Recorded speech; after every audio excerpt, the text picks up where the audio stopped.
के प्रेजेंटेशन। सभी को नमस्कार, सभी पार्टिसिपेंट्स को। आज का सेशन एक छोटा सा इसमें हम ऐड करेंगे। आज बिगिनिंग में कुछ 4-5 स्लाइड का हम प्रेजेंटेशन देंगे वीड्स के ऊपर, क्योंकि कल के सेशन के बाद किसी पार्टिसिपेंट ने वीड्स के ऊपर सवाल पूछा था, तो मुझे ऐसा लगा कि वो सवाल सभी का हो सकता है और उसका जवाब भी सभी को मिलना चाहिए, उसका एक्सप्लेनेशन सभी के लिए जरूरी है। तो मैं सबसे पहले जो है वीड्स पर 15 मिनट का एक सेशन वो करूंगा, उसके बाद जो है मैं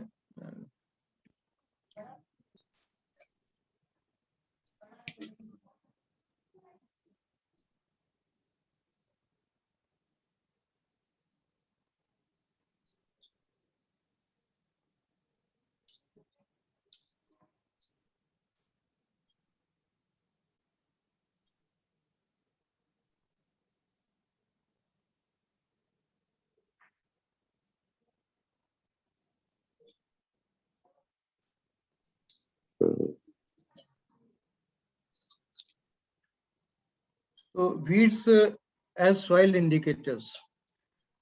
जो वीड्स होते हैं वो हमारे लिए कितनी अहमियत रखते हैं, इसके बारे में थोड़ा सा हम यहाँ पे बात कर रहे हैं। और वीड्स के बारे में जब हम बात कर रहे हैं तो कुदरत में वीड्स जो है वो प्लांट है, अनवांटेड हमारे लिए, अनडिजायरेबल हमारे लिए, but naturally growing, strongly growing. और जहाँ पे वीड्स ग्रो हो रहे हैं हमारे क्रॉप के बीच में या हमारे प्लांट्स के बीच में, क्योंकि वो अपने आप ग्रो हो रहे हैं, तो उनके लिए फेवरेबल कंडीशन, सॉइल कंडीशन जो है, सॉइल जो है फेवरेबल है। जब हम सॉइल कंडीशन की बात कर रहे हैं तो पीएच, ईसी, न्यूट्रिएंट लेवल वगैरह वगैरह सारी चीजें। और climatic condition, agro climatic condition भी कंड्यूसिव होता है, सुटेबल होता है।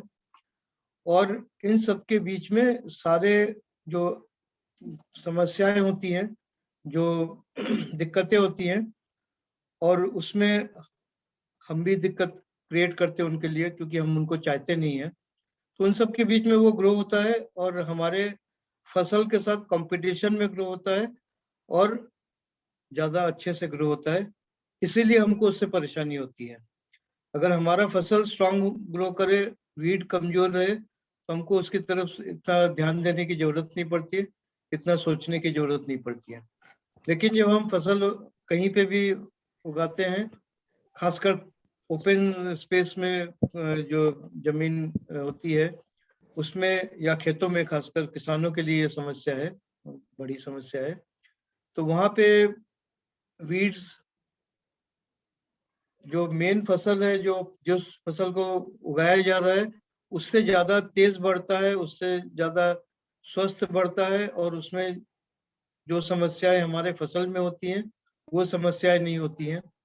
हम उस खेत में, उस जमीन में, उस मिट्टी में, या हम किसी पॉट में भी कर रहे हैं या छोटे से स्पेस में कर रहे हैं, जहाँ पे भी कर रहे हैं, वहां पे जो प्लांट हमने खुद ग्रो नहीं किया है और वो आ रहा है, वो हमारे लिए वीड है। और वो हमारे लिए समस्या इसलिए क्योंकि वो बिना किसी दिक्कत के वो बिल्कुल अच्छी तरह से आता है। तो हमारे लिए ये कैसा है, फायदेमंद है, नुकसानदायक है, ये हमारा दुश्मन है, क्या है? तो सबसे पहले तो हम ये समझ लें कि कुदरत के डिक्शनरी में वीड नाम की कोई चीज नहीं है। कुदरत ने वीड और क्रॉप में कोई डिफ्रेंशिएशन नहीं किया है।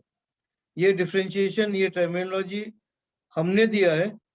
जिस फसल को, जिस पौधे को हम उगाते हैं उसमें से कुछ हम बेनिफिट लेते हैं, उसमें से कोई प्रोड्यूस लेते हैं, उसको हम क्रॉप कहते हैं। और जिसको हम खुद नहीं उगाते हैं, जिससे हमको कोई फायदा नहीं मिलता है, उसको हम वीट कहते हैं। लेकिन वही पौधा जो यहाँ पे क्रॉप है, वो किसी दूसरे फसल के बीच में अगर अपने आप उग के आ जाता है तो वो वीट कहलाता है। और ये हम खेतों में देख सकते हैं कि गेहूं के खेत में अगर दूसरा कोई पौधा जो अदरवाइज फसल है, अगर हम बात करें कि गेहूं और सरसों का सीजन एक ही होता है, पिछली बार हमने सरसों उगाया था और उसके कुछ बीज वहां पे गिरे थे हार्वेस्टिंग के समय, और इस बार जब हम वहां पे गेहूं बो रहे हैं, अगर सरसों के पौधे निकल के आ रहे हैं तो वो सरसों के पौधे हमारे लिए उस खेत में वीड है। इसी तरीके से उल्टा होता है, अगर सरसों का पौधा फसल है और हम वहां पे पिछली बार गेहूं उगाया था और गेहूं के कुछ बीज गिरे थे हार्वेस्टिंग के समय, उसके पौधे निकल के आ गए, तो वो हमारे लिए वीड है। तो वीड और क्रॉप के बीच में केवल इतना ही डिफरेंस है, जो हमारे लिए वांटेड है उसको हम क्रॉप कहते हैं, जो हमारे लिए अनवांटेड है उसको हम वीड कहते हैं। कुदरत ने इसके अंदर कोई डिफ्रेंशिएशन नहीं रखा है, कुदरत में सभी पौधे हैं। वीड से हमको कोई फायदा होता है क्या? तो वीड से हमको बहुत फायदा होता है। वीड जो है वो सॉइल की प्रॉपर्टीज इंडिकेट करती हैं। हम इसके डिटेल में यहाँ पे नहीं जाएंगे क्योंकि ये कंप्लीट सेशन हम इस पे नहीं ले रहे हैं, बहुत ब्रीफली हम इस पे बात कर रहे हैं। तो ये हमको सॉइल की प्रॉपर्टीज बताते हैं, सॉइल की फिजिकल प्रॉपर्टीज बताते हैं, सॉइल की केमिकल प्रॉपर्टीज बताते हैं, और सॉइल की बायोलॉजिकल प्रॉपर्टीज भी बताती हैं। इसके अलावा वीड्स जो है उसमें से काफी वीड पौधे ऐसे होते हैं वीड्स के जिसमें जो कि हमारे लिए मेडिसिनल वैल्यू के होते हैं।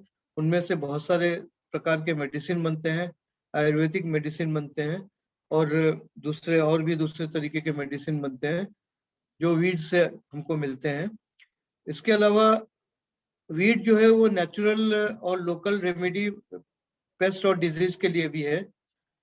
इसको हम थोड़ा सा ब्रीफली यहाँ पे एक्सप्लेन करेंगे कि हम जो फसल उगा रहे हैं उन्हीं के साथ, उन्हीं के आसपास, उन्हीं के बीच में वीड्स के पौधे भी आ रहे हैं, और फसल जो हमारी है उसके अंदर कीड़े और बीमारियां लग रही हैं, लेकिन अगर उन वीड्स में जो पौधे हैं अलग अलग तरीके के, उसमें अगर कोई पौधा ऐसा है जिसमें फसल की बीमारी या कीड़े नहीं लग रहे हैं, तो वो वीड का पौधा जो है वो इस फसल की बीमारियों के लिए, कीड़ों के लिए उसी में औषधि है, उसी में रेमेडी है। तो हमको कहीं और जाने की जरूरत नहीं है, कुदरत ने सब कुछ एक ही जगह दिया हुआ है, केवल हमको उसको पहचानना है कि हमारे लिए कौन सा किस समय किस तरीके से फायदेमंद है।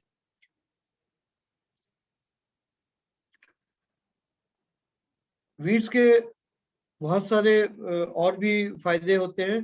जिस तरीके से हम कह सकते हैं कि जब वीड उगते हैं तो वो फसल के अलावा अगर वो जमीन खाली पड़ी हुई है तो भी उसमें बरसात के मौसम में अपने आप पौधे निकल के आ जाते हैं। किसी ने बीज बोया नहीं है, वो कुदरत का ही एक प्रक्रिया चलता है जिसमें सीड्स भी होते हैं और वो उगते भी हैं।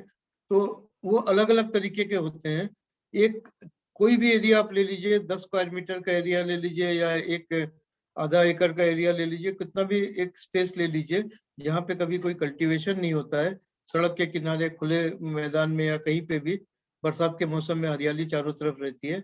आपने अगर ध्यान से देखा होगा, या आप अपने याददाश्त को थोड़ा सा पीछे की तरफ ले जाए, 4-5 साल 10 साल के अंतराल में अगर उसको देखने की कोशिश करें, तो आप देखेंगे कि 10 साल पहले वहां पे जिस तरह के पौधे निकलते थे अलग अलग तरीके के, कोई भी एरिया है वहां पे 4-5-6 तरीके के पौधे आते हैं।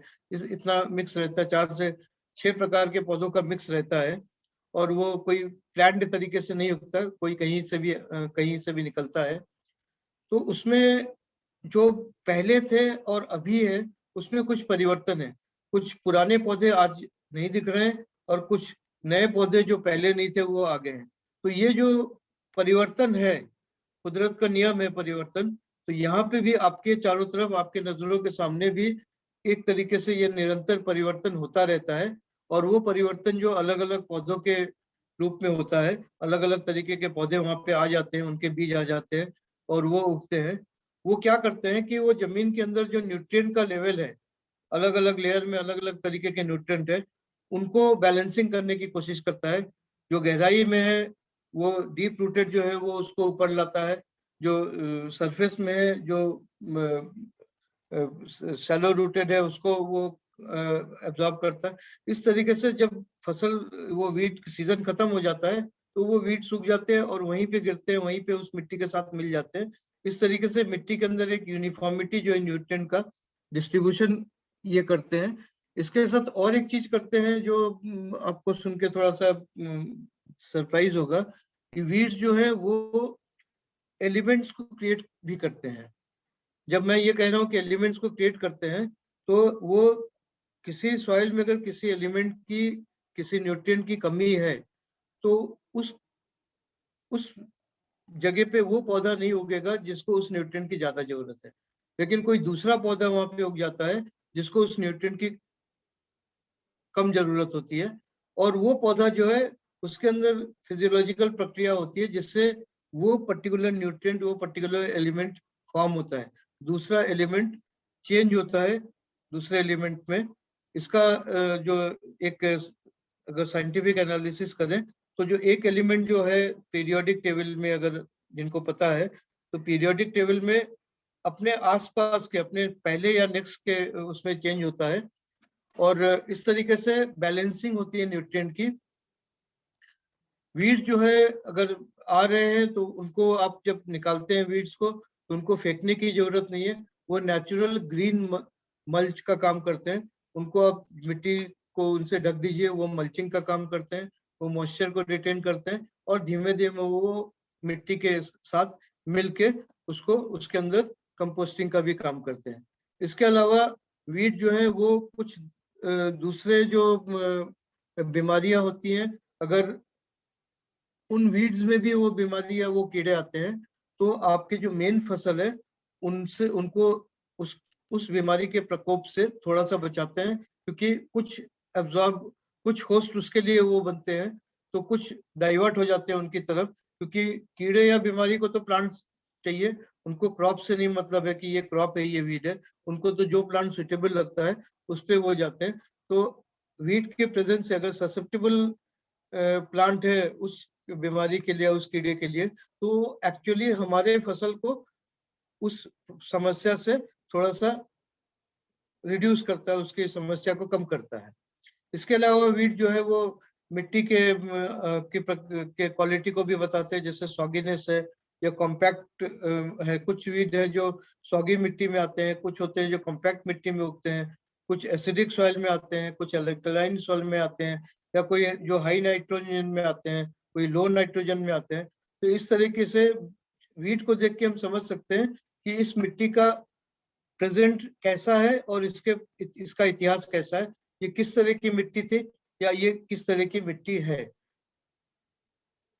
इसलिए नेचुरल वीड कंट्रोल जो है वो कुदरत ने उसमें कुछ तरीके रखे हुए हैं, जैसे मैंने कल बताया था, चेक्स एंड बैलेंस हर चीज में होता है कुदरत में। तो वीड्स जो है उसमें भी सीड्स होते हैं, सीड्स पैदा होते हैं, वो फैलते हैं, वो डिस्पर्स होते हैं।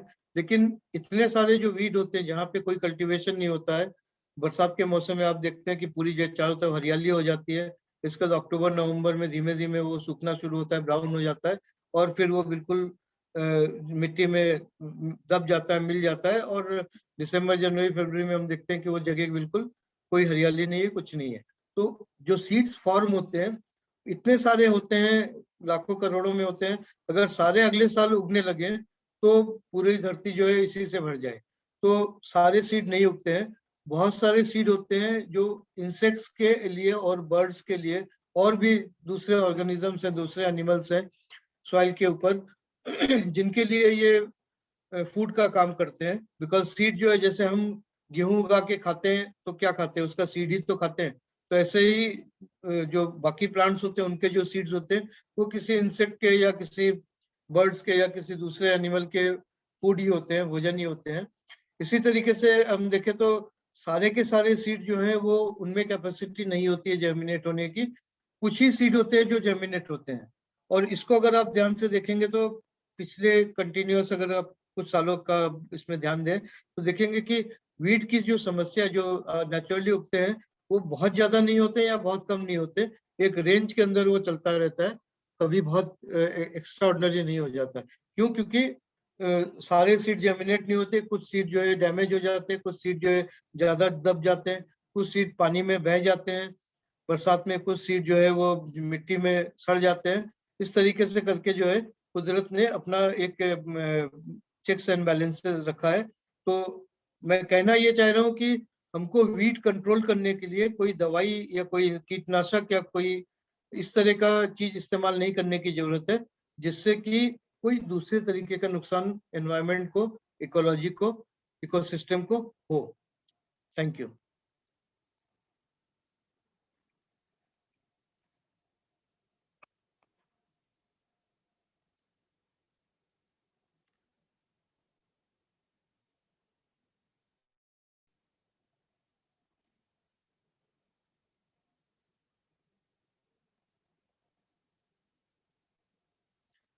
तो हम नेक्स्ट सेशन पे आते हैं, और इसी सेशन में हम वीड्स के बारे में भी बात करेंगे, और वीड्स के लिए हमको क्या करना चाहिए उसके ऊपर भी बात करेंगे। तो जो आंसर, फाइनल आंसर जो वहाँ पे छूट गया है वो यहाँ पे मिलेगा, लेकिन वो लूनर कैलेंडर के इसमें होगा।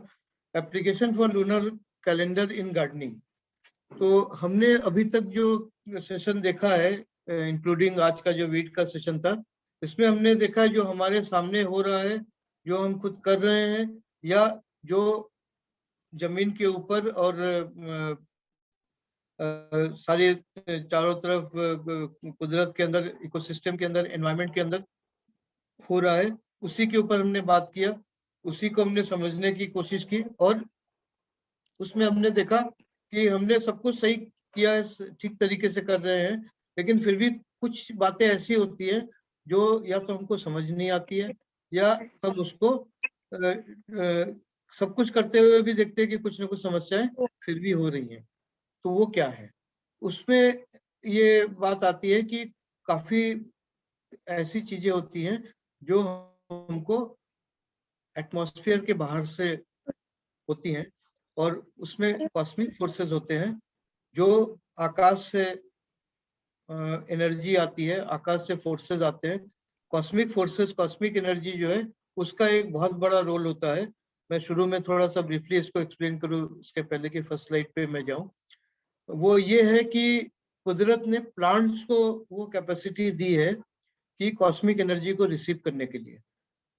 हमारे जो प्लांट्स हैं, उनके जो लीव्स हैं, वो कॉस्मिक एनर्जी के रिसेप्टर्स हैं। जैसे हम सोलर सेल बनाते हैं, सोलर सेल जो है सोलर एनर्जी को रिसीव करता है, उसको इलेक्ट्रिक एनर्जी में कन्वर्ट करता है।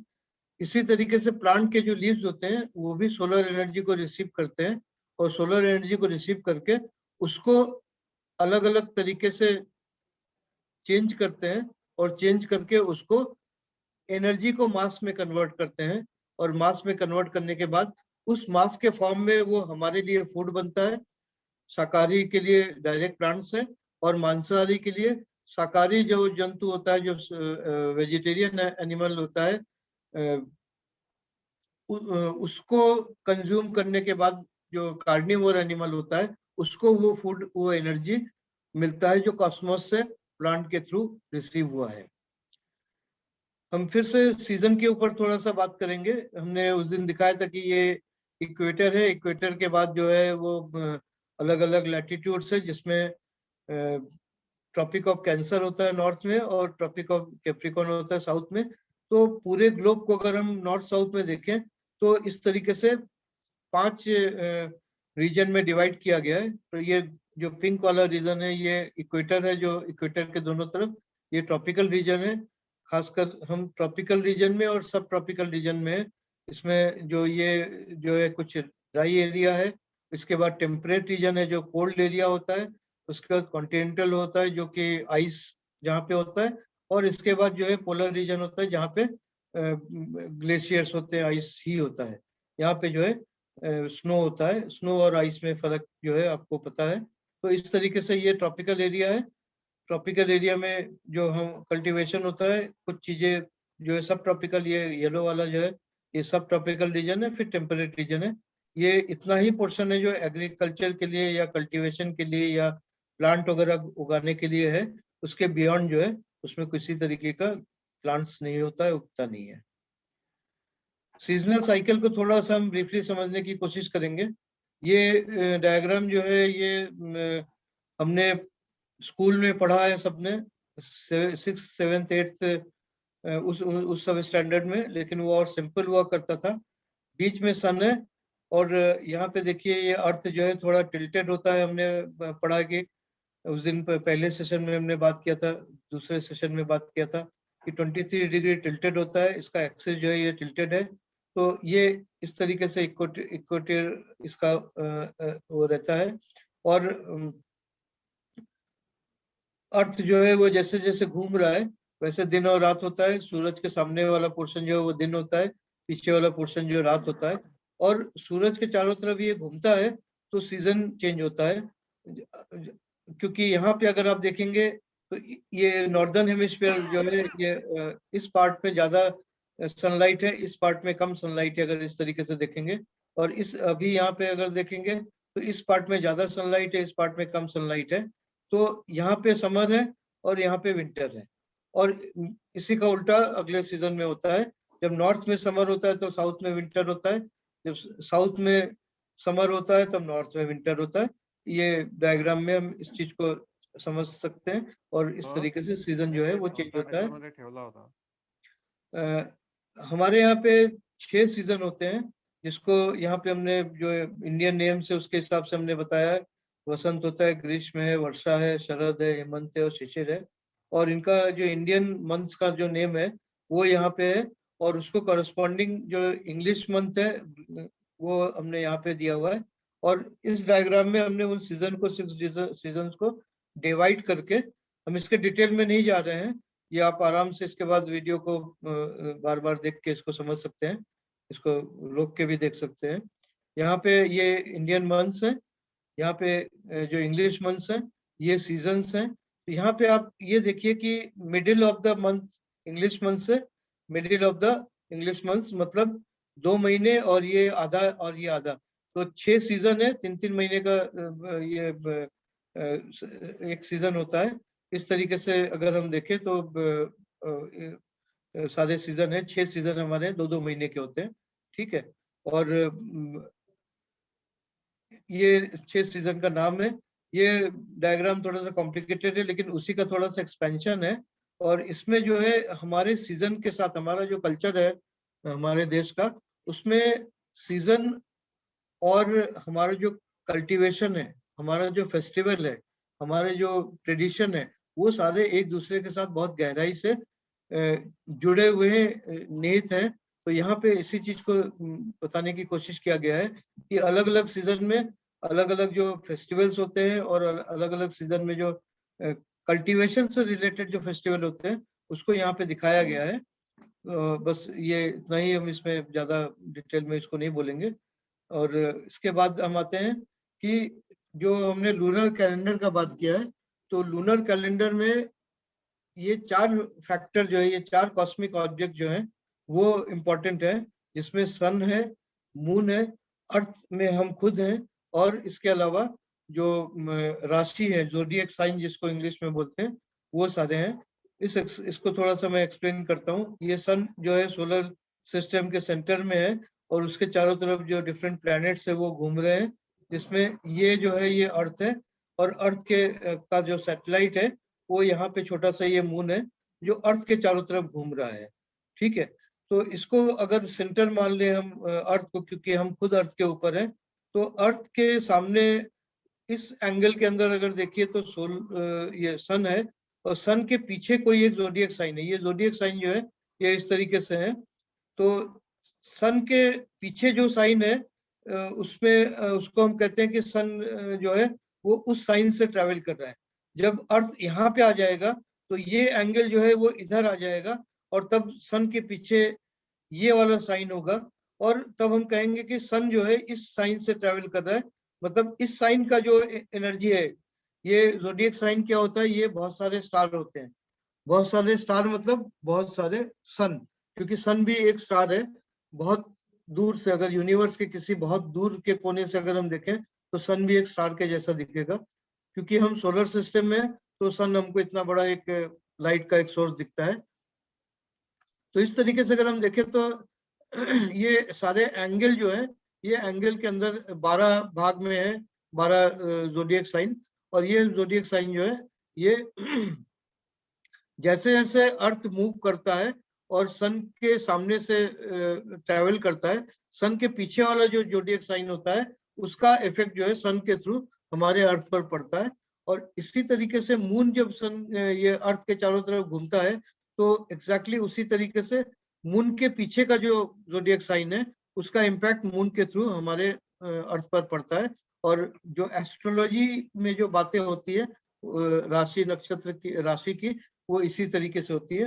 लेकिन ये एस्ट्रोलॉजी तो भविष्यवाणी और उसकी बात होती है, लेकिन ये प्रैक्टिकली जो है ये हाई लेवल का फिजिक्स और मैथमेटिक्स है, बहुत ही हाई लेवल का। इसमें कोई आर्टिफिशियल वो नहीं है, क्योंकि इसमें जितनी भी सारी चीजें हैं ये यूनिवर्स के अंदर, नेचर के अंदर, कुदरत के अंदर ये सारी चीजें एग्जिस्ट करती हैं, करती आ रही हैं और करती आएंगी। यूनिवर्स कब बना है हमें पता नहीं है, कब तक बना रहेगा हमें पता नहीं है। यूनिवर्स कहाँ से शुरू होता है हमें पता नहीं है, कहाँ पे खत्म होता है हमें पता नहीं है। अर्थ पे रह के हमारे साइंस के थ्रू, नासा के ऑर्गेनाइजेशन ने या हमारे देश के इसरो ने जितना भी स्टडी किया है वो अभी सोलर सिस्टम के अंदर ही ज्यादा है। सोलर सिस्टम के बाहर कुछ स्टार्स और कुछ चीजों को आइडेंटिफाई किया है।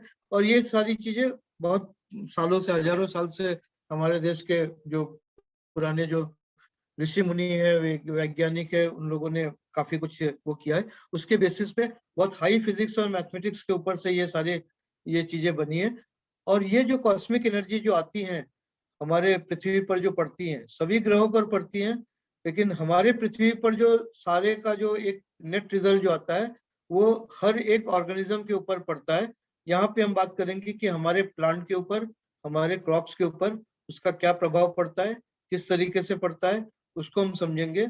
और उसको समझने के बाद हम ये समझने और सीखने की कोशिश करेंगे कि उस प्रभाव का फायदा हम किस तरीके से ले सकते हैं, या उस प्रभाव से कब नुकसान होता है तो हम उस नुकसान से कैसे बच सकते हैं। यहाँ पे हम अगर देखें तो हम फिर सन और मून पे आ जाते हैं। लूनर रिदम जो मून है उसके अलग अलग रिदम होते हैं, अलग अलग तरीके के मूवमेंट होते हैं। तो उसमें 6 तरीके के मूवमेंट होते हैं। सभी के डिटेल में हम यहाँ पे नहीं जाएंगे, हम केवल यहाँ पे नाम बता रहे हैं। वेनिंग वैक्सिंग जो है, इसका मतलब है कि वैक्सिंग का मतलब है कि अमावस्या से पूर्णिमा के बीच का जो समय है, जब चांद जो है बिल्कुल अंधेरा रहता है, रात में दिखाई नहीं पड़ता है, उससे धीमे धीमे बड़ा होता जाता है और पूर्णिमा के रात को चांद बिल्कुल बड़ा हो जाता है। तो ये जो चांद बढ़ता है, जो चांदनी रात बढ़ती है, उसको वैक्सिंग कहते हैं, या हिंदी में उसको शुक्ल पक्ष कहते हैं। और वेनिंग जो है इसका उल्टा होता है, मतलब पूर्णिमा से अमावस्या के बीच का समय, जिस समय चांद छोटा होता जा रहा है, चांदनी कम होती जा रही है और बिल्कुल अमावस्या के समय बिल्कुल अंधेरी रात हो जाती है, तो उसको इंग्लिश में वेनिंग कहते हैं या फिर कृष्ण पक्ष कहते हैं। इसी तरीके से नोड जो है ये इसको राहु केतु भी माना गया है इसमें एस्ट्रोलॉजी में। वो राहु और केतु जो है इसको ग्रह माना गया है, लेकिन ये कोई ग्रह नहीं होता है, ये इमेजिनरी ग्रह होता है। क्योंकि मून जब यहाँ पे अगर हम देखें तो मून जब अर्थ के चारों तरफ घूम रहा है और अर्थ जो है सन के चारों तरफ घूम रहा है, तो अर्थ का जो ये पाथ है, ये जो अर्थ का पाथ है, इसको जब मून कट करता है तो ये 2 बार हर महीने में कट करता है, क्योंकि एक महीने में मून जो है अर्थ का एक चक्कर लगाता है। तो इस तरीके से ये एक बार कट करता है और 15 दिन के बाद फिर दोबारा कट करता है। तो महीने में 2 बार कट करता है। एक इंटरसेक्शन को जो है राहु कहते हैं और एक इंटरसेक्शन को केतु करते हैं। और किसको राहु कहते हैं, किसको केतु कहते हैं, ये जब असेंडिंग मून होता है तो उसको राहु कहते हैं, और जब डिसेंडिंग मून होता है तब उसको केतु कहते हैं। वो एंड में हम इसको देखेंगे। इसी तरीके से और भी कई रिदम्स होते हैं यहाँ पे, जैसे मैंने बताया असेंडिंग और डिसेंडिंग जो रिदम है, ये पहले हमने सन का असेंडिंग और डिसेंडिंग सीजन के लिए हमने बताया था। उसी तरीके से मून का होता है, सन का एनुअल होता है, 6-6 महीने का होता है, मून का जो है 15-15 दिन का होता है। लेकिन ये 15 दिन और ये 15 दिन एक साथ नहीं होते, ये 15 दिन अलग होते हैं, ये 15 दिन अलग होते हैं, और एक दूसरे से बिल्कुल अलग इंडिपेंडेंट होते हैं। ये राहु केतु हमने बताया। एपोजी और पेरिजी जो है वो महीने में एक समय ऐसा आता है जिस समय मून जो है अर्थ के बहुत नजदीक होता है, और एक समय जो है बहुत दूर होता है। तो जब नजदीक होता है तब उसको एपोजी कहते हैं, जब दूर होता है तब उसको पेरिजी कहते हैं। जितना नजदीक होता है उसका प्रभाव ज्यादा होता है, जब दूर होता है तब उसका प्रभाव कम होता है। और इसी तरीके से जो है राशि नक्षत्र जो है इनकी भी बात आती है, क्योंकि मून जो है वो राशि नक्षत्रों से गुजरता है, तो इनका भी क्या रोल होता है, कैसे होता है, इनको हम आगे समझेंगे। इसी तरीके से सोलर रिदम जो है वो 3 होता है। एक तो सीजन होता है, इसके अलावा मंथ होता है, इसके अलावा डे होता है। इसमें हमको ज्यादा एक्सप्लेन करने की जरूरत नहीं है, आपको पता है कि सीजन कितने दिन का होता है, कैसे बदलता है, क्या होता है, और मंथ जो है वो कैसे कितने दिन का होता है, कैसे बदलता है, और दिन के बारे में तो सभी को पता है। तो ये कॉस्मिक रिदम है। यहाँ पे हम थोड़ा सा आपको ये दिखाने की कोशिश करें कि जो फुल मून और न्यू मून या अमावस्या जो है, यहाँ पे देखिए फुल मून के समय रात में चांद पूरा दिखता है, चांद जो है पृथ्वी के सामने है, और क्योंकि सनलाइट पूरा पड़ रहा है तो पूरा चांद दिखता है, जबकि यहाँ पे रात है। और यहाँ पे देखिए कि रात के समय चांद नहीं दिखता, क्योंकि चांद जो है दिन में पृथ्वी के सामने रहता है, और क्योंकि दिन में पृथ्वी के सामने रहता है और सनलाइट इस तरफ से पड़ रहा है, इसलिए चांद का ये वाला हिस्सा जो पृथ्वी की तरफ है वो अंधेरा रहता है, इसलिए वो दिखाई नहीं पड़ता है। तो अमावस्या और पूर्णिमा जो है वो इस तरीके से अगर आप देखें तो इन दोनों पिक्चर से समझ में आता है कि क्या पोजीशन होता है मून का अर्थ के सामने, जिसके वजह से चांदनी रात होती है या फिर काली रात होती है। इसके बाद हम बात करेंगे मून फेजेस की, जिसमें हमने यहाँ पे बताया था वैक्सिंग और वेनिंग की। तो ये फेजेस की हम यहाँ पे बात करेंगे। ये देखिए ये पूर्णिमा है, यहाँ पे अमावस्या है, और धीमे धीमे धीमे जो है चांद बड़ा होता जा रहा है, पूरा हो रहा है, और उसके बाद फिर घटता जाता है। जब नॉर्दर्न हेमिस्फीयर में ऐसा हो रहा है तो सदर्न हेमिस्फीयर में इसका उल्टा होता है। आप ये देख सकते हैं कि ये दोनों पिक्चर में नॉर्दर्न हेमिस्फीयर में इधर से चांद बड़ा हो रहा है और इधर से छोटा हो रहा है, सदर्न हेमिस्फीयर में इधर से छोटा हो रहा है और इधर से बड़ा हो रहा है। तो ये जो है इस तरीके से है। ये दोनों फेजेस जो है इसकी अहमियत है, इसके बारे में हम बात करेंगे इस स्लाइड में। जब वेनिंग फेज है, मतलब चांद जब छोटा हो रहा है, उसके उसका जो फोर्स है, उसका जो ग्रेविटेशनल फोर्स है, मून का जो ग्रेविटेशनल फोर्स है, उसको समझने के लिए हमको पता है कि समुद्र के अंदर ओशन में हाई टाइड आता है, लो टाइड आता है। तो इसका मून का ग्रेविटेशनल फोर्स इतना ज्यादा होता है कि ओशन में भी इतना सारा पानी, जो इतना हाई वॉल्यूम जो है पानी का, ये ऊपर की तरफ मूव होता है, और जब मून का फोर्स कम हो जाता है तब वो नीचे चला जाता है। सी शोर में जो लोग रहते हैं उनको पता है कि हाई टाइड क्या होता है, लो टाइड क्या होता है। तो ये मून के फोर्स के वजह से होता है, मून के ग्रेविटेशनल फोर्स के वजह से होता है। तो मून का ग्रेविटेशनल फोर्स जैसे जैसे मून का वैक्सीन फेज में आगे बढ़ता है, उसका साइज छोटा होता जाता है, वैसे वैसे उसका ग्रेविटेशनल फोर्स कम होता जाता है। और जब ग्रेविटेशनल फोर्स कम होता जाता है तो प्लांट के अंदर जो सैप है, जो रस होता है, वो धीमे धीमे, क्योंकि फोर्स कम होता है, वो धीमे धीमे नीचे की तरफ जाता है और जड़ों की तरफ जाता है। जब अमावस्या के समय या और उसके आसपास, उसके पहले और उसके बाद, एक दिन पहले एक दिन बाद के समय, वो रस जो है, रस, हम पानी की बात नहीं करें, मॉइस्चर की बात नहीं करें, इसको इस तरीके से मत कंफ्यूज होइएगा कि भाई रस तो जड़ में आ गया तो पत्ते सूख गए, ऐसा नहीं। पत्ते थोड़े से डल हो जाते हैं, उनमें जो तेज होता है, उनमें जो फ्रेशनेस होता है वो थोड़ा कम हो जाता है, और जो रस होता है, जो सैप होता है, वो जड़ों में केंद्रित हो जाता है, वहां पे सेंट्रलाइज हो जाता है। और फिर जैसे जैसे वैक्सिंग फेज आता है, जैसे जैसे मून का फोर्स बढ़ता जाता है, मून का साइज बड़ा होता है, वैसे वैसे फोर्स बढ़ता जाता है, वैसे वैसे ये ऊपर की तरफ मूव करता है, और फुल मून के समय ये पत्तों में होता है। अब ये जो हमने एक्सप्लेन किया है कि वेनिंग फेज में ये नीचे की तरफ जा रहा है, फिर न्यू मून में जड़ों में आ गया है, फिर वैक्सिंग फेज में ये ऊपर की तरफ जा रहा है, और फुल मून में पत्तों में आ गया है। इसका यहाँ पे क्या रिलेवेंस है प्लांट्स के साथ, ये हो तो रहा है प्लांट के अंदर ही। तो यहाँ पे ये देखने की जरूरत है कि जब ये अवस्था होती है कि सैप जब नीचे की तरफ जा रहा है, तब पत्तों में अगर हम देखें तो इस पीरियड में, इस समय में, इस दौरान पत्तों में जो भी कीड़े मकोड़े लगते हैं वो पत्ते खाने वाले कीड़े होते हैं, रस चूसने वाले कीड़े नहीं होते। उसका रीजन ये होता है कि रस चूसने वाले कीड़े जो होते हैं उनको पत्तों में रस चाहिए, और वो रस तो कम हो गया है, वो नीचे की तरफ चला गया। तो पत्तों में एक ड्राइनेस होता है, एक क्रिस्पीनेस होता है, और जो कीड़े होते हैं, जो पत्ते खाने वाले कीड़े होते हैं, उनको उस पत्ते का क्रिस्पीनेस जो वो चाहिए होता है। हमको अगर पोटैटो वेफर खाना है तो वो पोटैटो वेफर क्रिस्प होना चाहिए, तब उसका स्वाद आता है। तो इसी तरीके से जो ये चिविंग पेस्ट होते हैं, कल हमने उसके बारे में बात किया था, चिविंग पेस्ट, उनको जो है क्रिस्पी लीफ चाहिए होता है।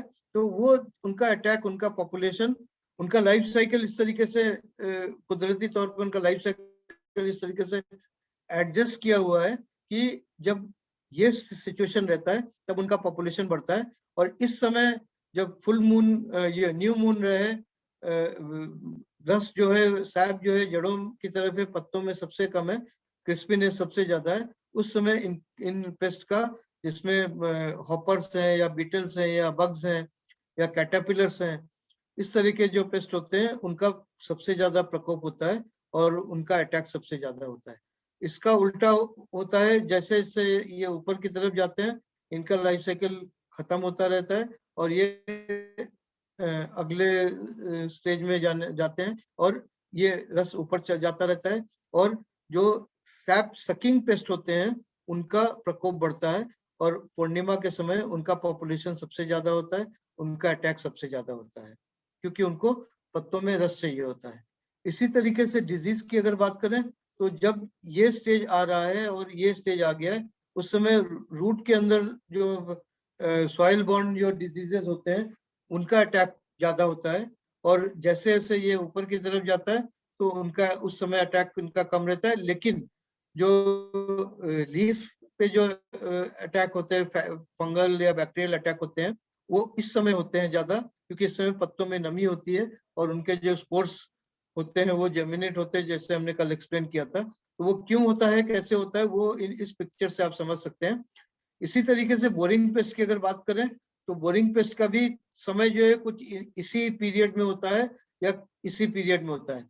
इस पीरियड में और इस पीरियड में नहीं होता है, मतलब जब फुल मून है तब नहीं होता है, या जब न्यू मून है, अमावस्या है, तब नहीं होता है। ये सैप का ऊपर नीचे का जो मूवमेंट है उस पीरियड में बोरिंग पेस्ट का अटैक ज्यादा होता है। जो तने के अंदर जाते हैं उनका बिहेवियर कैसा होता है उसके ऊपर होता है।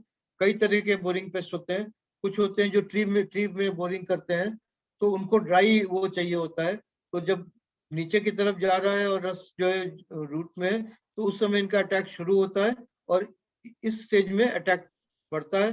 जब ये ऊपर जाता है तब उनका अटैक कम होता है। न्यूट्रिएंट अपटेक यहाँ पे हम थोड़ा सा बात करेंगे, ये जरूरी है, ऑल्दो इसका कनेक्शन इसके साथ डायरेक्टली नहीं है, इनडायरेक्टली है, लेकिन यहाँ पे थोड़ा सा हम इस चीज को समझाने की कोशिश करते हैं। और खासकर जब आप प्योर फॉर्म में केमिकल फर्टिलाइजर यूज करते हैं, यहाँ पे इसलिए मैंने इस चीज को लिया है कि आपको क्वेश्चन करने के लिए कि केमिकल फर्टिलाइजर क्यों नुकसानदायक होता है और कब नुकसानदायक होता है। तो जब केमिकल फर्टिलाइजर आप यूज करते हैं तो ये कहा जाता है कि तुरंत पानी देना जरूरी है। वो इसलिए क्योंकि अगर आप तुरंत पानी नहीं देते हैं तो जो केमिकल फर्टिलाइजर जो प्योर केमिकल फॉर्म में है, वो जो मिट्टी में नमी है उसके साथ वो घुलता है, और घुलने के बाद जड़ों के द्वारा वो, माइक्रोब्स का हेल्प नहीं होता है उसमें, माइक्रोब्स का कोई सिम्बायोटिक एक्शन नहीं होता है। ये जड़ों के द्वारा सिंपल फिजिकल एक प्रोसेस होता है, ऑस्मोसिस जिसको बोलते हैं, उसके थ्रू ये प्लांट के अंदर एब्जॉर्ब होता है। लेकिन उस ऑस्मोसिस में कंसंट्रेशन के ऊपर होता है, जिधर कंसंट्रेशन ज्यादा रहेगा उधर से, जिधर कंसंट्रेशन कम रहेगा उधर जो है सब्सटेंस का फ्लो होता है। अगर आपने केमिकल फर्टिलाइजर अप्लाई किया है लेकिन सॉइल के अंदर जो है सफिशिएंट मॉइस्चर नहीं है, तो रिवर्स ऑस्मोसिस होता है, मतलब रिवर्स डायरेक्शन में प्लांट के अंदर से रूट के थ्रू जो नमी है प्लांट के अंदर, जो वाटर है वो निकलता है। और उसके वजह से क्या होता है कि आप देखते हैं कि आपने फर्टिलाइजर डाला और प्लांट में विल्टिंग हो गई। तो ये कहते हैं कि भाई गर्मी थी, सॉइल में गर्मी हो जाती है, उसके वजह से ऐसा हो जाता है। तो कोई गर्मी नहीं होती है, प्रोसेस ही होता है। लेकिन उसका उल्टा जो नॉर्मल प्रोसेस होता है कि आप जब फर्टिलाइजर देते हैं या कोई भी न्यूट्रिएंट देते हैं, खासकर प्योर फॉर्म में जो कंपाउंड है, उसको जब देते हैं और उसको सफिशिएंट आप पानी देते हैं, तो वो पानी में घुलता है और रूट के द्वारा, ऑस्मोसिस के द्वारा वो एब्जॉर्ब होता है। ये यहाँ पे हमने इसलिए समझाने की कोशिश की। अगर आप केमिकल फर्टिलाइजर नहीं यूज करें, ऑर्गेनिक मैन्योर यूज करें, ऑर्गेनिक कंपोस्ट यूज करें, तो इस रिस्क से आप बचे रहते हैं। इसके बाद हम आते हैं कि यहाँ पे जो हमने ज़ोडिएक साइंस की बात की थी, उनका हमने यहाँ पे थोड़ा सा दिखाया कि सोलर मंथ के हिसाब से अगर देखें तो किस पीरियड से किस पीरियड में रहता है।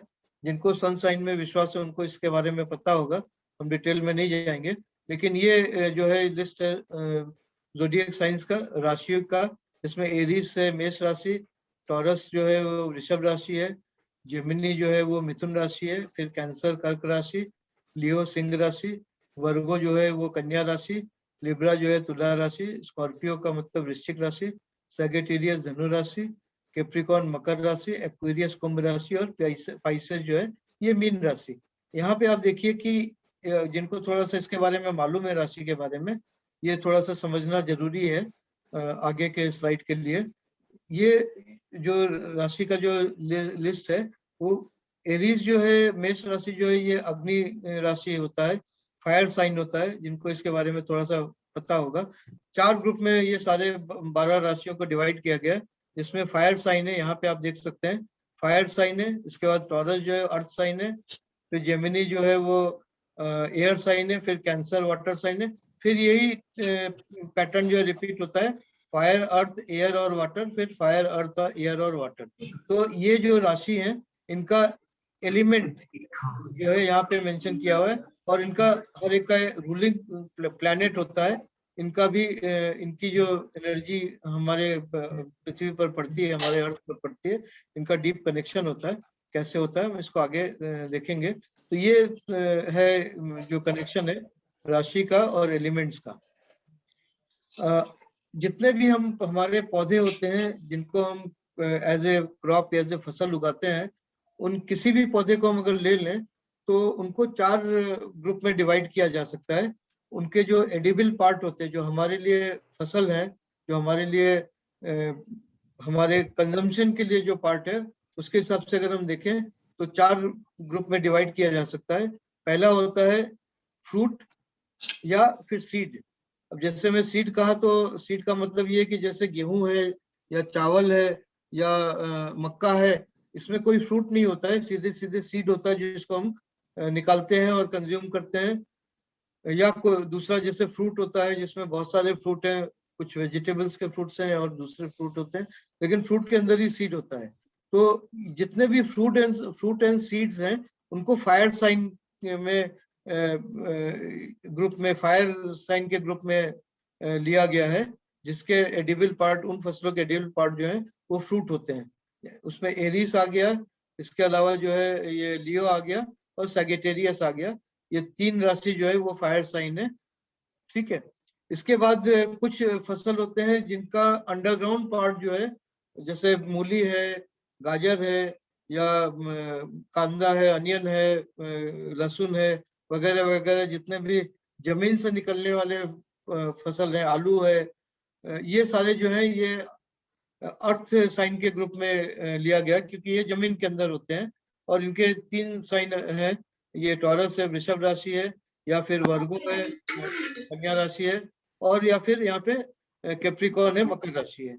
इसके अलावा कुछ फूल वाले पौधे होते हैं, जैसे कॉलीफ्लावर है, ब्रोकली है, या फिर जो हमारे फूल होते हैं बहुत सारे, मैरीगोल्ड है, या बहुत सारे फूल होते हैं जो हम गार्डन में उगाते हैं, वो सारे जो है वो एयर साइन में उसको लिया गया है। और बाकी जो पत्ते वाले फसल है जिनके हम पत्ते खाते हैं, वो सारे जो है ये वाटर साइन में लिया गया। तो इस तरीके से ये 4 ग्रुप है, और चारों ग्रुप में 3-3 साइन है, 3-3 राशियां हैं। इसकी अहमियत जो है वो इस तरीके से है कि हम जब इन फसलों को उगाते हैं, इन फसलों को जो हम कल्टीवेट करते हैं, तो हमको किस तरह का फसल है उसके हिसाब से हमको ये डिसाइड करना होता है कि किस फसल की बीज हमको किस दिन बोना है। उसकी जमीन तैयार करना है, उसमें पानी देना है, या उसका जो ट्रांसप्लांटिंग करना है, या जो कुछ भी काम है इंक्लूडिंग हार्वेस्टिंग, हमको अगर इस इस नियम के हिसाब से, इस कुदरती नियम के हिसाब से करें तो हमको बहुत सारे फायदे होते हैं। वो किस तरीके से होते हैं, यहाँ पे हमने एक पूरे साल का कैलेंडर दिखाने का कोशिश किया है, थोड़ा कॉम्प्लिकेटेड है लेकिन मैं एक्सप्लेन करूंगा। यहाँ पे देखिए ये सारे एक्टिविटीज हमको करने होते हैं।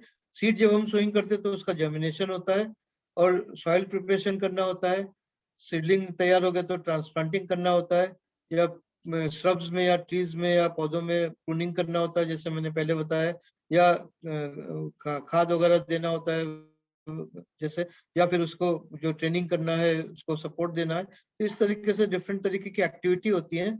और इसको अगर मंथ के उसमें हिसाब से देखें तो यहाँ पे कलर के हिसाब से इसमें दिया हुआ है कि किस मंथ में किस दिन ये कौन सा काम किया जा सकता है। इसको हमने अलग तरीके से डिटेल में भी दिखाया है। ये एक कैलेंडर है जो ये डेली बेसिस पे इसको हम तैयार करते हैं। फोर्टनाइटली जो वैक्सिंग और वेनिंग फेज के हिसाब से होता है, लेकिन ये डेट के हिसाब से हर दिन के लिए होता है, जिसमें डूज एंड डोंट्स है कि हमको किस दिन क्या करना है और क्या नहीं करना है। तो ये आज का डेट है, ये आज के डेट के लिए है। आज के डेट में अगर हम देखें तो ये है मून राइज और मून सेट का टाइमिंग है, और इसके साथ मून जो है अभी आज ये आज के डेट का नहीं है, ये मेरे ख्याल से मार्च का है, यहाँ पे डेट नहीं दिख रहा है, ये मार्च के डेट का है। तो जो भी डेट है मुझे यहाँ पे दिख नहीं रहा है, उसके सामने कुछ ब्लॉक आ रहा है, बट डेट जो है उस दिन, उस डेट को मून जो है वो इस समय रात को 2 बजे करीब मून राइज था, और दोपहर में 12:15 बजे करीब सेटिंग था। और राशि जो है वो उस समय स्कॉर्पियो था, स्कॉर्पियो का मतलब जो वृश्चिक राशि था, और मून जो है ज्येष्ठा नक्षत्र से गुजर रहा था, उसका गोचर जो हो रहा था। और मून जो है डिसेंडिंग फेज में था, जैसे मैंने पीछे बताया है कि मून का जो 15-15 दिन का असेंडिंग डिसेंडिंग फेज होता है, तो डिसेंडिंग फेज में था। और उसी दिन सनराइज जो है सुबह 6:51 पे था, ये पूना का टाइमिंग है, पूना के हिसाब से मैंने लिया हुआ है। और सनसेट जो है सूर्यास्त 6:40 पे था।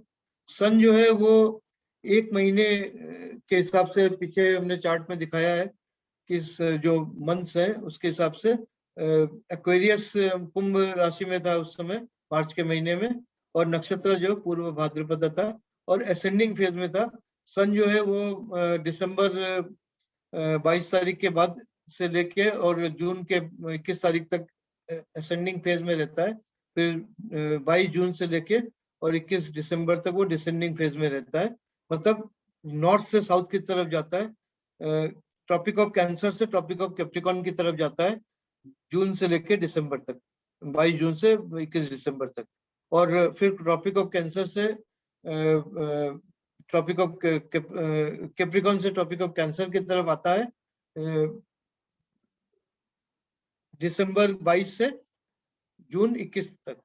और उस दिन जो है ये नोट था, जैसे मैंने बताया कि राहु केतु, तो ये नोट था क्योंकि ये डिसेंडिंग फेज में मून है, तो इसका मतलब है कि ये नोट जो है वो राहु था। उसका समय ये सुबह 6:26 था, वो सैटरडे का दिन था। और क्योंकि मून जो है ये उस दिन स्कॉर्पियो में था, ये वाटर साइन था, इसलिए लीप डे था। और ये महीना जो है इंडियन सिस्टम जो इंडियन मंथ जो है वो माघ का महीना था, वेनिंग फेज का 8वां दिन था। ये तो हो गया इसका डिटेल। इसके हिसाब से अगर हमको काम करना है तो क्या क्या काम करना है और क्यों करना है, इसको मैं थोड़ा सा यहाँ पे एक्सप्लेन करूंगा कि ये जो क्वार्टर है उसके हिसाब से अगर हम देखें तो उस समय ये वेनिंग फेज का 8वां दिन, मतलब वेनिंग फेज की अगर हम बात करें तो पूर्णिमा से अमावस्या की तरफ, फुल मून से न्यू मून की तरफ जा रहा है। और अगर पूरे महीने को हम 4 पार्ट में डिवाइड करें, मतलब कि अमावस्या न्यू मून से फुल मून तक जो वैक्सिंग फेज है उसमें 2 वीक आ गए, पहले 7 दिन और दूसरे 7 दिन।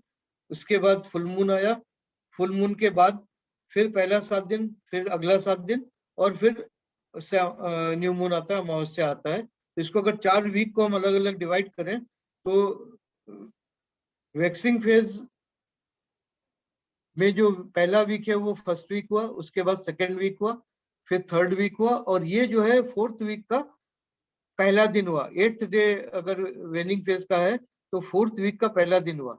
ये वीक जो होता है, ये पूरे वीक में, ये हम एक दिन का दिखा रहे हैं। जब इसको आप पूरे वीक या फोर्टनाइट का आप देखेंगे तो इसमें समझ में आएगा कि इस वीक में हम कोई काम खेत में ऐसा नहीं करते हैं, जैसे बीज बोना या ट्रांसप्लांटिंग करना वगैरह वगैरह कोई काम नहीं करते हैं, क्योंकि इस पीरियड में जो है सैप का मूवमेंट जो है डाउनवर्ड्स हो रहा है, मिट्टी में नमी कम होती चली जा रही है, इसलिए हम सीड सोइंग नहीं करते हैं और ट्रांसप्लांटिंग वगैरह नहीं करते हैं।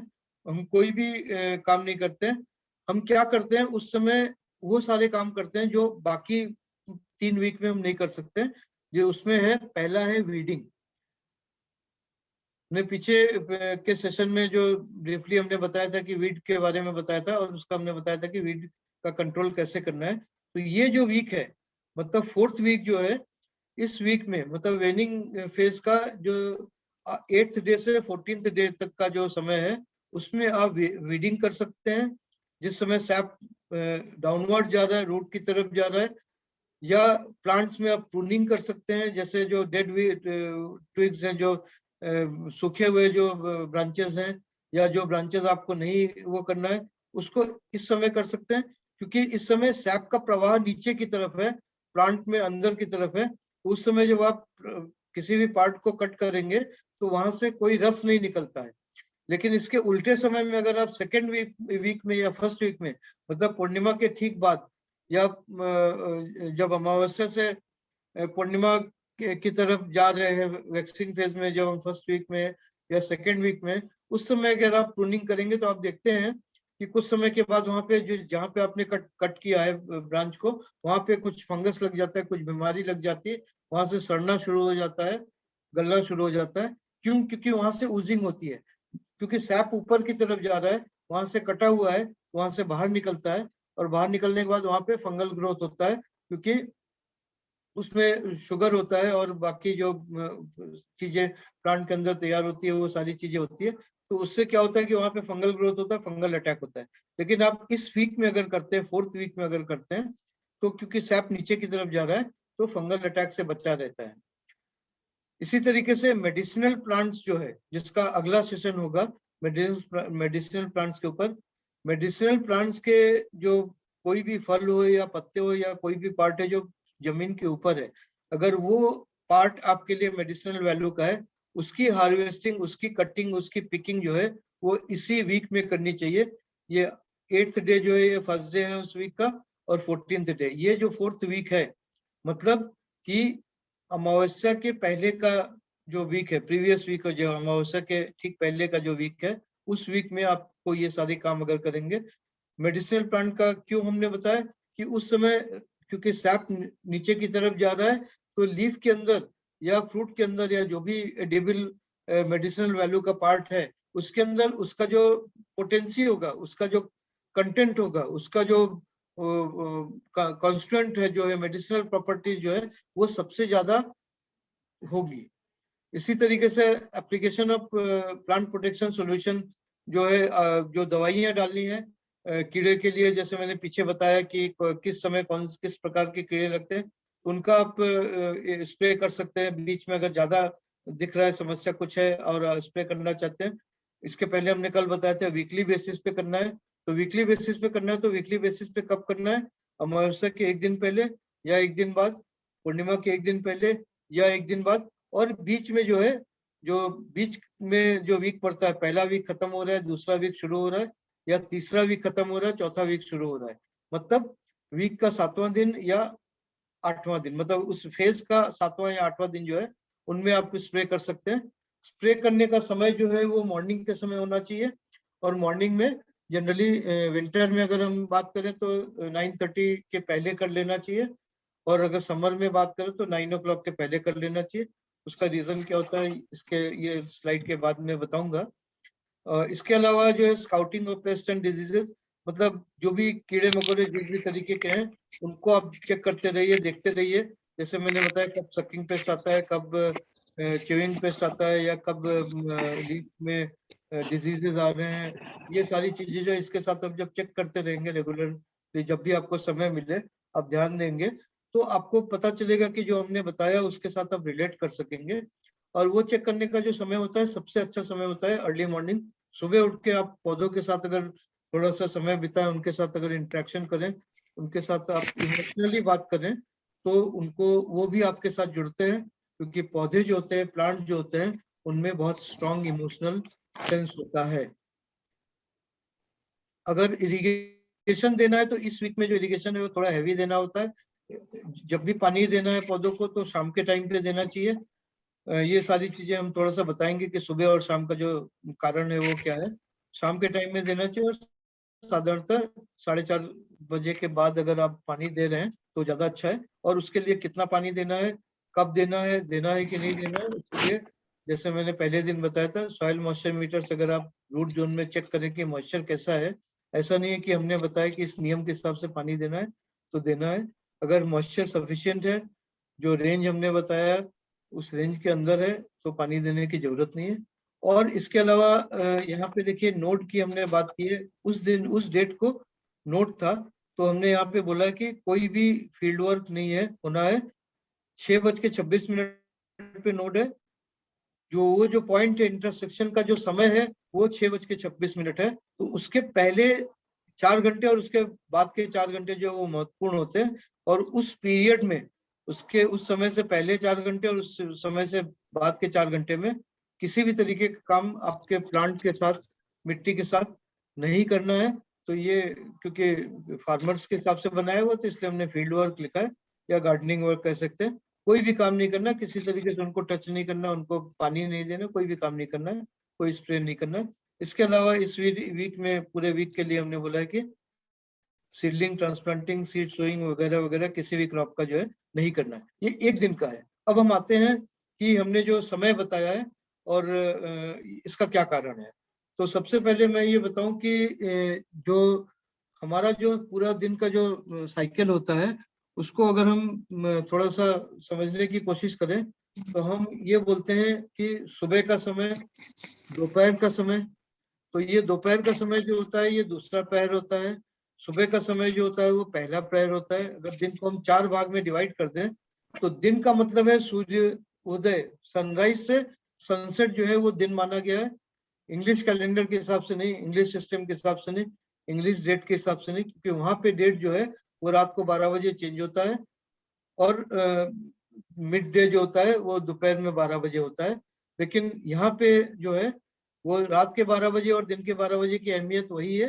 लेकिन दिन जो है वो सुबह जब सनराइज होता है वहां से लेके जब सनसेट होता है वो दिन होता है। और एक डेट जो है, एक तिथि जो है, वो एक सनराइज से दूसरे सनराइज तक होती है।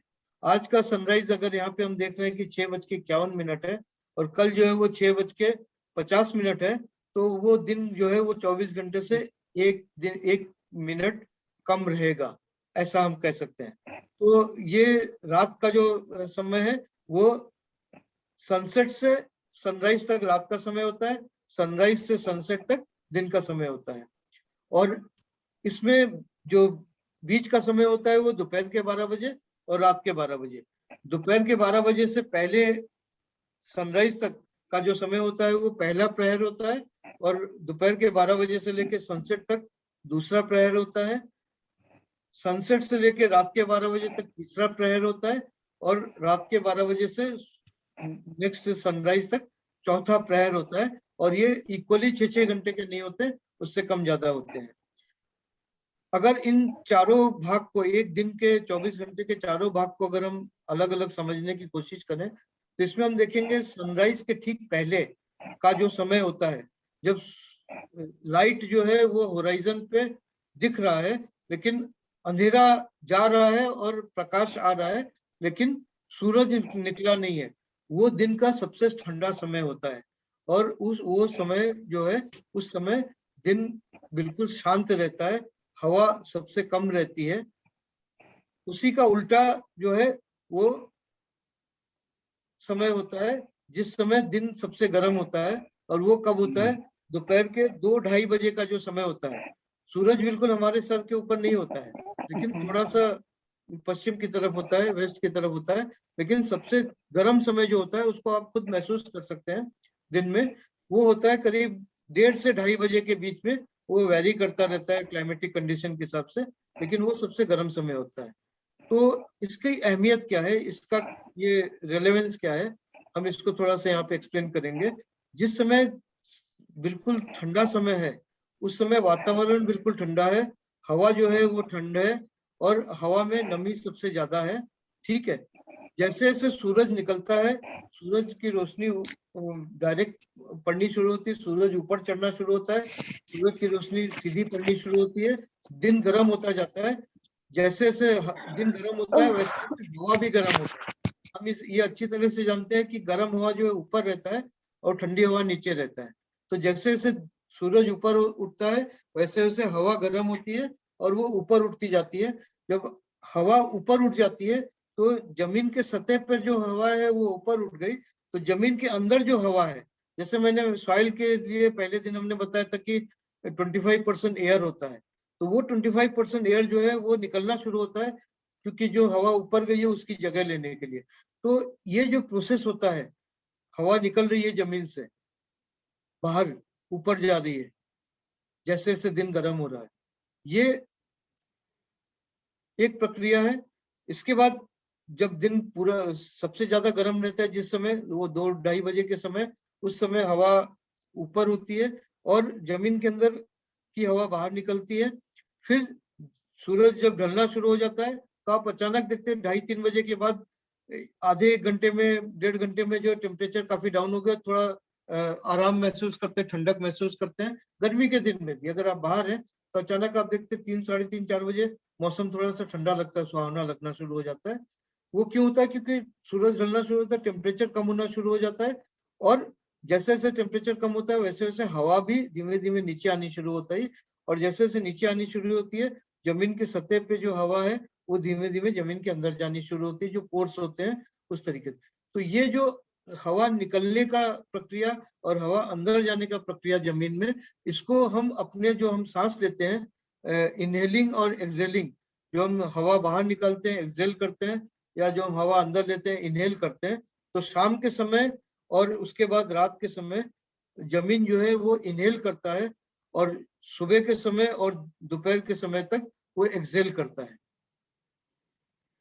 ये जो प्रक्रिया होती है इसी के साथ जुड़ा हुआ होता है प्लांट का न्यूट्रिएंट एब्जॉर्ब करने का समय। जैसे जैसे हवा ऊपर जाती है, गर्म होती जाती है, ऊपर जाती है, उसी तरीके से प्लांट के अंदर ट्रांसपिरेशन की प्रक्रिया भी बढ़ती है, और रूट से जो है न्यूट्रिएंट और वाटर जो है एब्जॉर्ब होना शुरू होता है और ऊपर पत्ते की तरफ जाता है सुबह के समय। क्योंकि जैसे मैंने कल बताया था, प्लांट का अपना एक्सपीरियंस होता है, तो उसको पता है कि दोपहर के समय में गर्मी होगी और ट्रांसपिरेशन ज्यादा होगा, पानी काफी इवापोरेट हो जाएगा, तो वो अपने को तैयार करना शुरू करता है। पत्ते जो है पानी एब्जॉर्ब करते हैं, न्यूट्रिएंट एब्जॉर्ब करते हैं, और वो टर्जिट हो जाते हैं।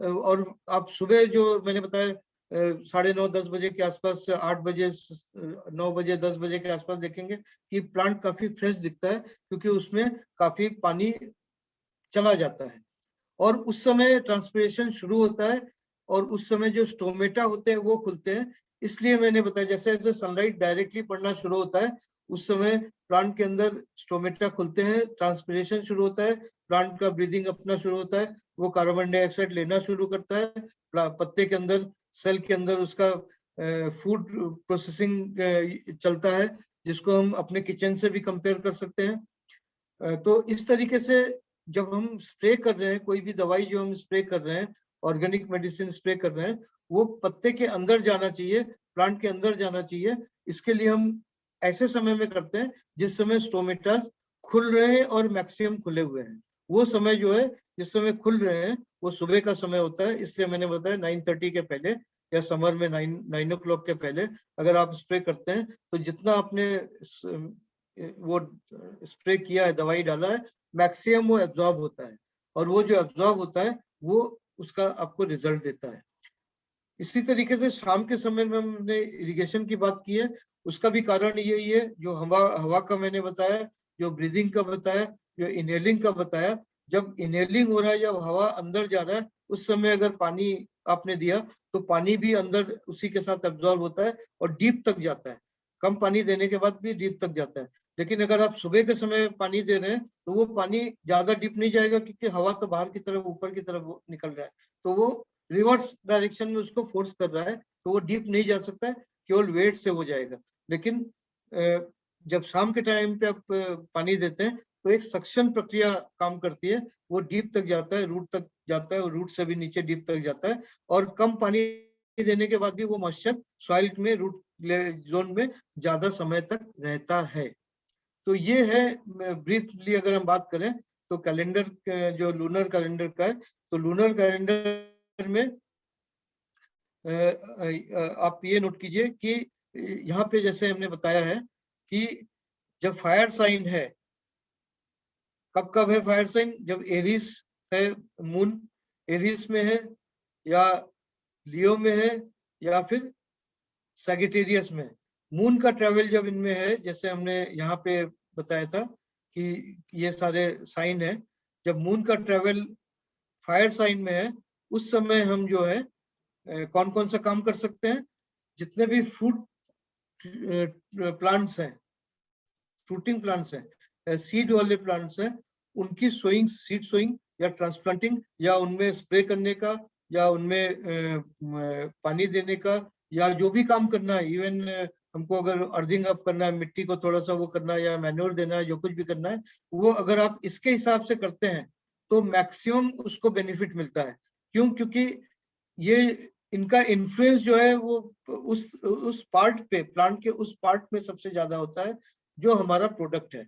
फायर साइन में इन साइंस का जो इफेक्ट है वो सीड और फ्रूट में सबसे ज्यादा होता है, और वो हमारा प्रोड्यूस है, उसमें समस्याएं कम होती हैं। तो अगर इस नियम को आप मान के चलते हैं तो उन प्लांट्स में बीमारी और कीड़ों की समस्या भी कम होती है।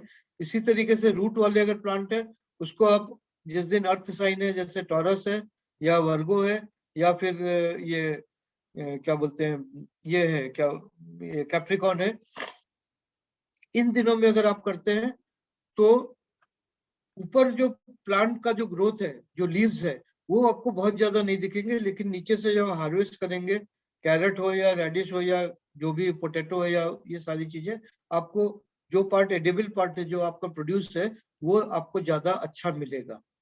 इसी तरीके से फ्लावर के लिए और इसी तरीके से लीफ के लिए, जिस समय मून जो है कैंसर में है, या फिर इसमें है क्या बोलते हैं स्कॉर्पियो में या पाइसेस में, उन दिनों में अगर आप लीफी जो प्लांट्स हैं, जो प्रोडक्ट्स हैं, जो लीफी वेजिटेबल्स हैं, उनमें अगर आप काम करते हैं, या फिर फोलिएज प्लांट जो आप घर में सजावट के लिए रखते हैं, उनमें भी जो भी काम करना है, अगर उस दिन के हिसाब से करते हैं तो उस प्लांट में प्रॉब्लम्स कम आते हैं, वो प्लांट ज्यादा हेल्दी रहता है। मतलब ये है कि आपको कुछ एक्स्ट्रा नहीं करना है, केवल आपको एक नियम को समझ के और उसके हिसाब से काम करना है, और आप सिलेक्टिव हो जाते हैं कि किस दिन क्या काम करना है। ऐसा नहीं कि एक ही दिन में सारे प्लांट को सारी चीजें करनी चाहिए। आप प्लांट के टाइप के हिसाब से आप उसको डिवाइड कर लीजिए। पूरे महीने का समय है, हर महीने में जो है ये हर तरीके के जो साइन है, fire sign, earth sign, air और वाटर साइन, 3-3 बार आते हैं। इस तरीके से 10-10 दिन में ये एक बार रिपीट होता है, 30 दिन का महीना होता है। तो इस नियम से जब आप करेंगे तो आपके जो प्लांट्स हैं वो हेल्दी होते हैं।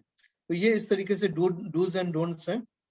इसके ऊपर मैं एक व्हाट्सएप ग्रुप में हमने फॉर्म किया हुआ है, वो पेड ग्रुप है। वो भी कुछ फार्मर्स ने और गार्डनर्स ने मुझे लास्ट ईयर रिक्वेस्ट किया कि हमको कैलेंडर जो है इस तरीके से नहीं समझ में आता है, आप हमको डेली बेसिस पे एक शेड्यूल बना के दीजिए जिसको हम सीधे सीधे फॉलो करें, तो कि क्या करना है और क्या नहीं करना है। तो उसके बेसिस पे हमने ये बनाया है, और लास्ट ईयर अगस्त से हम इसको मेंटेन कर रहे हैं। व्हाट्सएप ग्रुप में काफी लोग हैं, 20-25 लोग हैं, ऑल ओवर इंडिया से जुड़े हुए हैं। मोस्टली जो है उनकी लैंड है, जमीन है, गार्डनिंग वाले बहुत कम है, 3-4 लोग ही होंगे, हार्डली 10-15% लोग होंगे, लेकिन इसको फॉलो करने से फायदा हो रहा है। और इसमें साइंटिस्ट भी है मेरे साथ, इसमें इसी ग्रुप में जुड़े हुए हैं, एग्रीकल्चर साइंटिस्ट भी हैं और हर तरीके के लोग हैं। और ये भी है, एक ऑप्शन है जो आप लोग चाहें, जिनको इंटरेस्ट है इस चीज में, इसमें ग्रुप में जुड़ सकते हैं। तो ये है आज का सब्जेक्ट। तो हमने आज ये कवर किया कि application of lunar calendar gardening में हम इसको किस तरीके से कर सकते हैं। हो सकता है कि इसमें आपको पूरा चीज बहुत क्लैरिटी नहीं हुई हो, क्योंकि फर्स्ट टाइम होगा बहुत लोगों के लिए। तो इसको आप मैं ये रिक्वेस्ट करूंगा कि वीडियो को 2-3 बार देखिए, फिर जहां जहां पे कंफ्यूजन है, जहां जहां पे आपको क्लैरिटी नहीं आ रही है, आप स्ट्रेट फॉरवर्ड ग्रुप के थ्रू आप मुझे क्वेश्चन पूछ सकते हैं। इवन वर्बली फोन करके भी आप हमसे डिस्कस कर सकते हैं। बहुत समय मैं खुद भी कॉल बैक करता हूँ, जहाँ पे मुझे लगता है कि वर्बली एक्सप्लेन करना ज़्यादा आसान है। तो इस तरीके से है। और हम कह सकते हैं कि आज का जो है सेशन हम यहाँ पे खत्म करते हैं। Thank you Suresh साहब for a detailed explanation and a wonderful session. Question answers अगर कुछ हैं तो will take up in group, already group है व्हाट्सएप का। ऑल पार्टिसिपेंट्स से रिक्वेस्ट है कि ग्रुप में शेयर करें क्वेश्चंस और सर उसका जवाब देंगे। यहाँ पे मैं थोड़ा सा एक चीज और ऐड करना चाहता हूँ ब्रीफली, मतलब साहब थोड़ा सा इंटरफेयर करने के लिए सॉरी। जी सर। एक सेशन और है जो लास्ट सेशन होगा वेंसडे को, वो होगा फूड पर, ऑर्गेनिक फूड और उसके साथ में हर्बल प्लांट्स पर। तो वो सेशन भी थोड़ा सा लंबा हो सकता है, लेकिन उस दिन थोड़ा सा समय हमको और एक्स्ट्रा भी चाहिए होगा। कुछ लोगों ने ग्रुप के थ्रू कुछ क्वेश्चन पूछे सीड्स के बारे में और बाकी उसके बारे में। तो जब तक ये सेशन पूरे नहीं हो जाते तब तक मैं उन प्रोडक्ट्स के बारे में बात नहीं करूंगा। सीड्स हमारे पास वेजिटेबल के गार्डनर्स के लिए भी, और जिनके पास अगर फार्म लैंड वगैरह है, हमारे पास सीड भी है, क्योंकि हमारी सीड कंपनी भी है। और उसके साथ ऑर्गेनिक इनपुट्स भी हैं जिनको चाहिए होगा। पहले तो हम सजेस्ट करेंगे कि होममेड रेमेडीज जो है, जो हमने बुक में दिया हुआ है, कुछ लोगों ने बुक लिया भी है, कुछ लोगों ने ऑर्डर किया है, और कुछ लोग सोच भी रहे होंगे। तो जैसा भी है, तो हम थोड़ा सा कुछ प्रोडक्ट्स के बारे में बात करेंगे, जो रेमेडीज के बारे में और सीड्स के बारे में, फ्लावर सीड्स के बारे में।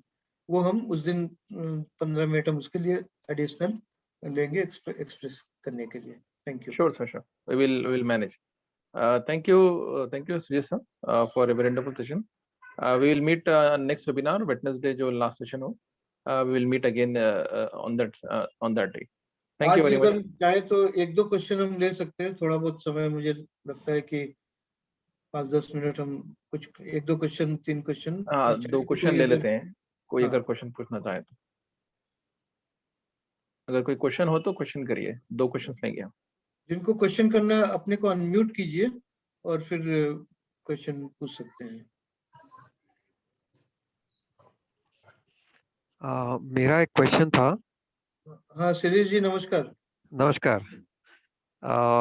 एक्चुअली आपने जो बताया वीड्स के बारे में, कि काफ़ी इंडिकेटर्स होते हैं उनके, लेकिन एक जो कॉमन अंडरस्टैंडिंग है जिसकी वजह से वीड्स का निकलना निकालना हो जाता है, वो ऐसे कि जो मेन प्लांट है उसके इर्द गिर्द अगर वीड्स होते हैं तो ऐसे लगता है कि जो न्यूट्रिएंट्स प्लांट्स उस प्लांट को लेना चाहिए वो वीड ले रहा है, और इसीलिए वो वीड निकाला जाता है।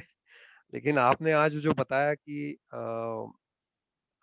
It can be a symbiotic relationship, ये दिमाग में नहीं आया। और हमेशा ऐसे ही लगता है कि जो प्लांट है उसके बगल में अगर वीड हो तो वो वीड निकालना चाहिए, क्योंकि वो न्यूट्रिएंट्स उस प्लांट का कम कर देगा। So I think that is a misconception that has been there all along. But ये कुछ हद तक सही रहेगा समझने में कि ऐसे भी हो सकता है कि कुछ प्लांट्स के न्यूट्रिएंट्स वो वीड ले जा सकता है।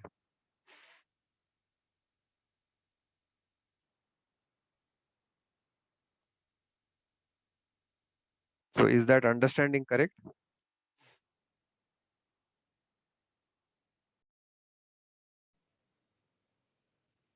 सुरेश जी, आपने क्वेश्चन नोट किया?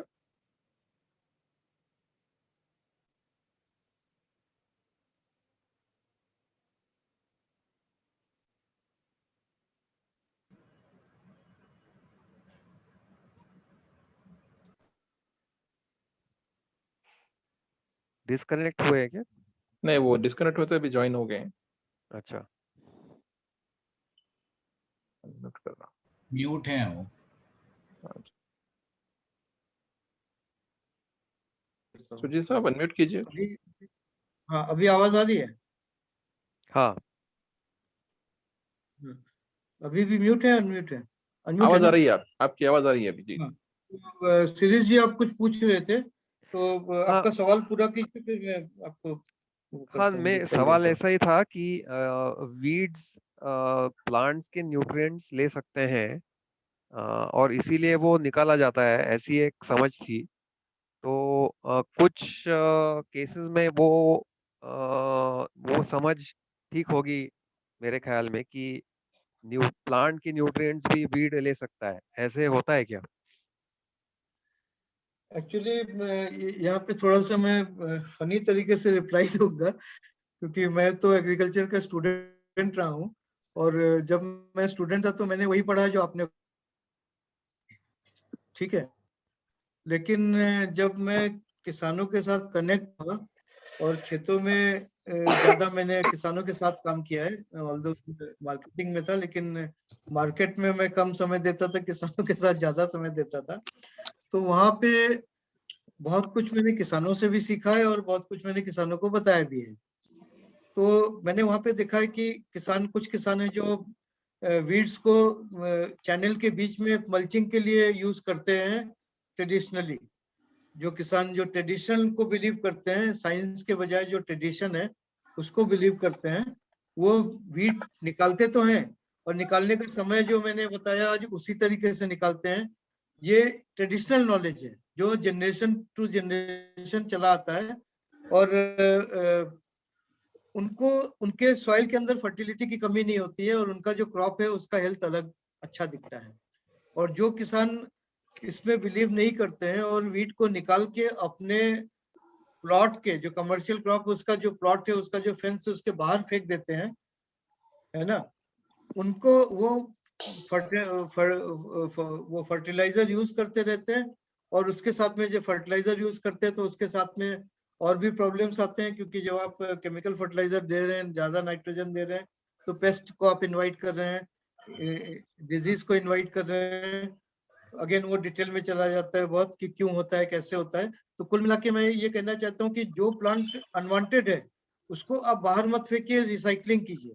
तो यहाँ पे मैंने यही कहा कि वीट को उस समय निकालिए, उस समय उसको काटिए, उस समय उसको जमीन से निकालिए जिस समय वो वीक है, वीकेस्ट है। और वो वीकेस्ट उस समय है जब उसका सैप डाउनवर्ड जा रहा है। उस समय अगर आप उसको काट देंगे तो उसका रिवाइवल पॉसिबिलिटी नहीं बनती है, क्योंकि वो वीक है। अगर आपने वीट निकाल दिया तो बहुत समय ऐसा देखा जाता है कि वो फिर से वो हो जाता है, जड़ से भी निकाला और वहीं पे छोड़ दिया, तो क्या होता है कि मिट्टी में नमी है, वो नमी लेके फिर से स्टैब्लिश हो जाता है, थोड़ा सा जड़ जमीन में वो टच होता है और फिर स्टैब्लिश हो जाता है। क्यों? क्योंकि वो समय के हिसाब से जो हमने ये समय बताया, आप किस समय कर रहे हैं, मंथ के किस समय में कर रहे हैं, किस फेज में कर रहे हैं, किस वीक में कर रहे हैं। इस वीक में अगर आप करते हैं तो वीट को आप निकाल देते हैं तो वो वीकेस्ट रहता है, और उसको आप मल्च के लिए यूज कीजिए, वो ऑटोमेटिकली जो रिसाइकलिंग हो जाएगी। उसने तो न्यूट्रिएंट लिया है, वहीं से लिया है ना, उस वो जो न्यूट्रिएंट लिया उसको अगर आप बाहर फेंक दें तो आपके सॉइल में न्यूट्रिएंट तो कम हो रहा है।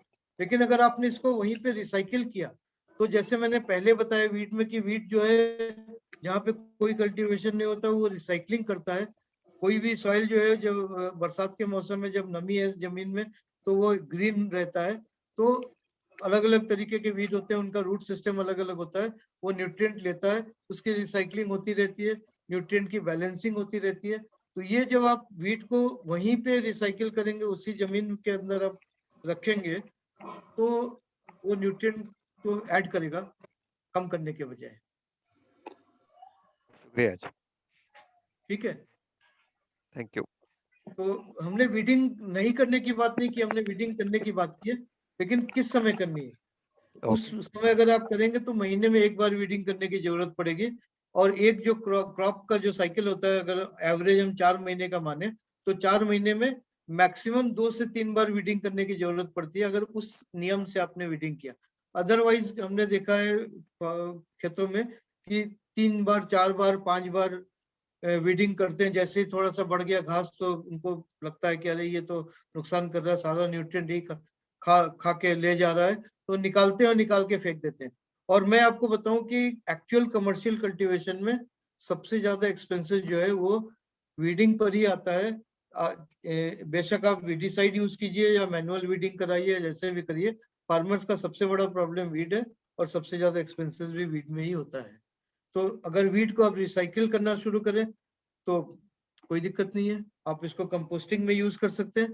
अगर नहीं करना चाहते तो आप वही जमीन में इस समय में निकालिए और छोड़ दीजिए, मल्चिंग हो जाएगी। Okay, thank you. Thank you Sujeet साहब। कोई और क्वेश्चन है? I will take one more question.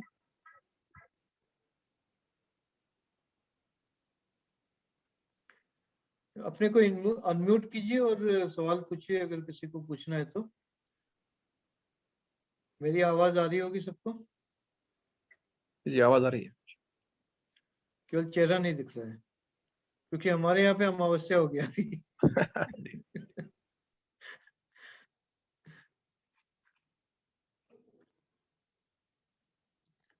तो शायद किसी के पास अभी कोई क्वेश्चन नहीं है और ग्रुप से ही पूछना चाहते हैं। आई जी थिंक जी सभी लोग ग्रुप से अपना सवाल पूछ के कंफर्टेबल है। तो सेशन कंक्लूड करते हैं अभी आज का। हाँ हाँ, thank you everyone, thank you Sujeet साहब फॉर ऑल पार्टिसिपेंट्स। धन्यवाद सबको। Thank you. सभी को नमस्कार। और थैंक यू। इतवार को वेडनेसडे को फिर हम जुड़ेंगे।